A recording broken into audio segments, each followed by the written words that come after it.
welcome back to WagerTalk.com. We're shifting gears and heading to the NFL, and we're going to take a look at Baltimore at Dallas. And wow, guys, what a game last week at Heinz Field with the Dallas Cowboys and the Pittsburgh Steelers.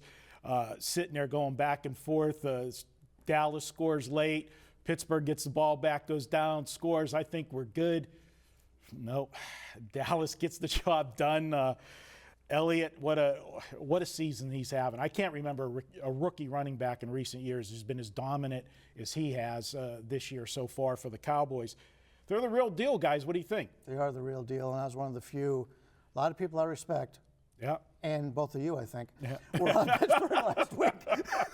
Thanks, buddy. And I couldn't understand it. You take a look at the stats. To me, Dallas was clearly the better team. And money continued to come in on Pittsburgh. I think we saw some 3.5s before that closed. Yeah, it was some really questionable coaching by my boy Mike Tomlin, who's really feeling the heat for the first time in Pittsburgh. There's a lot of rumblings that might be time for Mike to move on.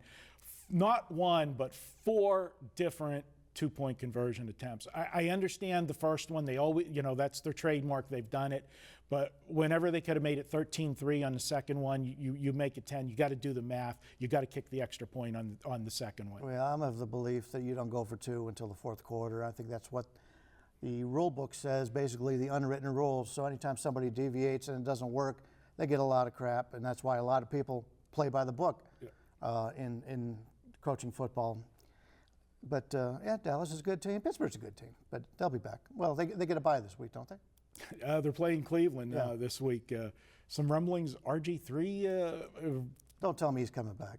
I saw a report that he's listed as probable on Saturday. That can't go with that. But Baltimore, you look at this team out, and they're leading their division, but it's like how? I mean, you watch them play. They really don't impress me on either side of the ball. You know what? I'm going to go against Bryan again, and I'm not a Dallas hater by any means, but again, now we're looking at a situation. Just look at the schedule. I mean, they're off their first back-to-back road trip. We know that teams after they play Pittsburgh is a negative because Pittsburgh is a physical team. So you play back-to-back road games and you host Washington on Thursday. Meanwhile, Baltimore's off a Cleveland game last Thursday, giving them extra rest. So you got a huge scheduling edge for Dallas. On the flip side, I look at Baltimore's defense. They're the #1 defense in the NFL, and you're getting a touchdown. They've only lost 1 game by over this 7-point spread all year. That was an 8-point loss to the Giants. So while it doesn't look pretty, I certainly see enough reasons to fade Dallas. Not that I'm saying they're going to lose the game.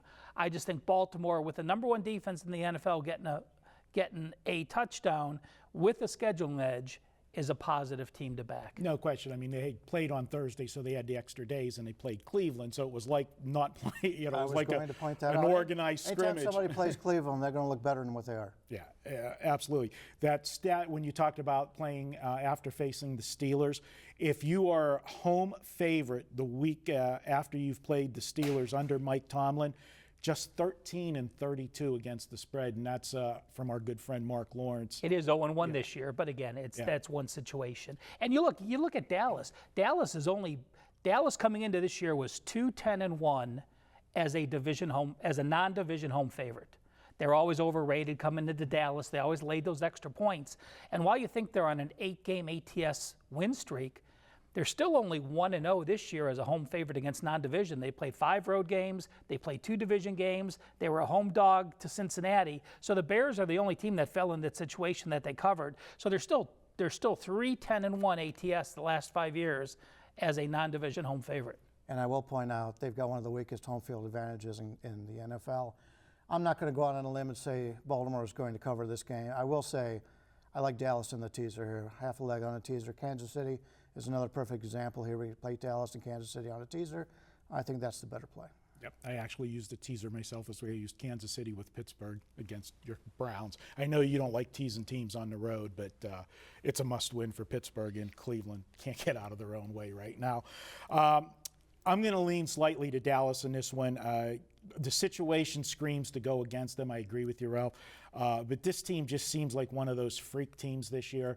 They run the football so well that when you look for a team to have a letdown, when you run the football as well as they do, they can control the line of scrimmage. And I just don't see Baltimore getting the job done here. But it's probably a game that I'll only be using on a teaser. I won't actually make a play on it. I do like the under in this game. I think both teams are going to run. I think with Dallas having a game on deck, you know, and being more conservative at home, just trying to win the game, I would lean towards the under as my top opinion in this game. Wanting to get in and out for the Thursday game. Yep. Brian? And I do agree, and that's part of the reason why I like the teaser in it, because you got less points, the points become more valuable. All right, there you go. You got 2 leans to the under and a slight lean to Dallas. Guys, if you want to save $10 this week, use coupon code, hey, those Cowboys, they're hot. Let's use them as the coupon. Cowboys and the number 10, you'll get $10 off any package this week at WagerTalk. That's Cowboys 10 for $10 off. We'll be back with more here at WagerTalk.com.